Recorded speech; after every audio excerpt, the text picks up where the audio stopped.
Hey, Wall. It's being able to come back to the video. First, I want to say thank you, fam, for liking my videos, subscribing to the video channel, and sharing the videos. And also, too, fam, I think I had some technical difficulties with YouTube.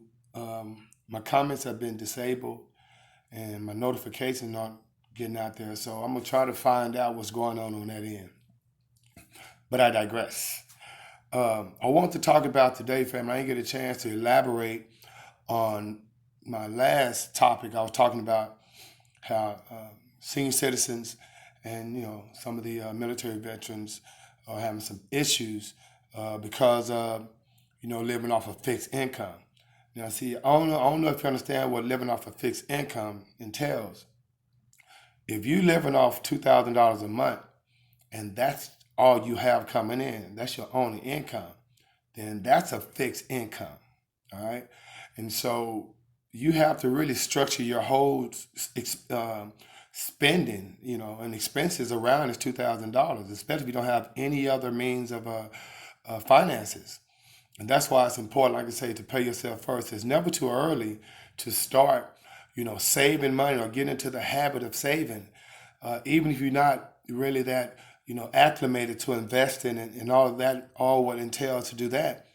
You can still, on the most least risky uh, situation, is save. Now, I do suggest that if you're going to save in a high yield savings account. It doesn't do you any good to put your money in a bank and don't inquire about the savings rate that they're giving you and the percentage, and the interest. I mean, a lot of times I think the national average is 0.1%, 0.10%. That's not no money. I mean, that's only 10 cents on the dollar. And when you add inflation, which inflation is, on the average 2%, then that's 1.99% of money that you're losing. You know, I was talking to a friend of mine the other day how it can be so misleading if you just listen to the advertising and the propaganda on television. Capital One is advertising, this big increase in savings account rates, 5 times the national average. Well, if you don't know what the national average is, you're gonna think that 5 times is a lot of money. It's a lot of savings rather. And in actuality, it isn't. I mean, remember, inflation is average on average 2%. So if a bank is not giving you at least 2%, then you're losing money every year in such a low interest account. And those are the things that banks won't tell you. Okay. And so back to, being on a fixed income, now you see why it's important to you have to have additional income, family, have to have multiple streams of income because $2,000, I mean, let's just look at it. I'm 51. I graduated from high school in 1987. And in 1987, what I could buy for a dollar today costs $2.27. That's over 100% value, over 125%, increase in that price. And I mean, just to put it in layman's terms, I mean, it cost 99 cents for a 20-ounce soda in 1987. Now it costs 2.25. All right. And so if you're living on a fixed income, imagine that increase on those type of items. And remember, that's just the average price. The average value is $2.27, where in 1987 it's just a dollar. So if your fixed income isn't rising, family, then it's gonna be tough. That's why it's tough for senior citizens. And you think about the prescription drug prices, having to put that in because if you don't have a 401k or any type of other retirement uh, benefits, any type of pension plan, if you're not doing any type of investing, even something called IRA, it's going to be pretty difficult because remember, 1987, that was 31 years ago.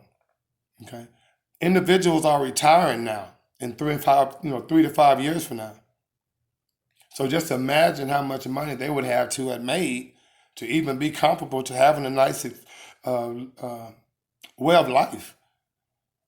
It's just a big jump. So it's not too early, and it should never be too early to start thinking about your retirement benefits.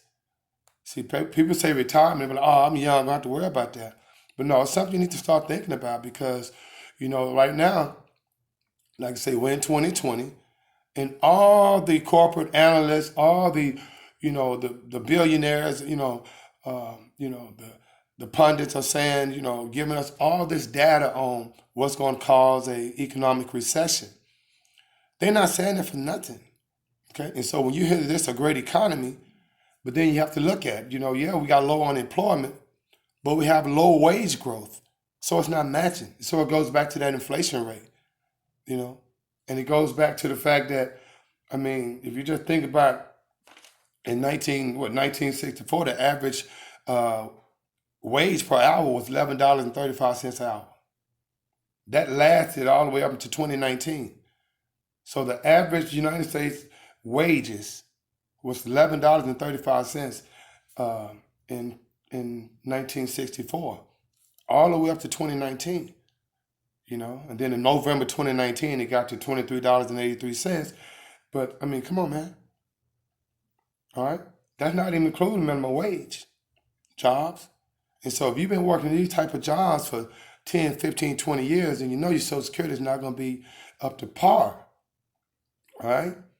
So like I say, baby, make sure you reinvent yourself. Try to increase those passive streams of income.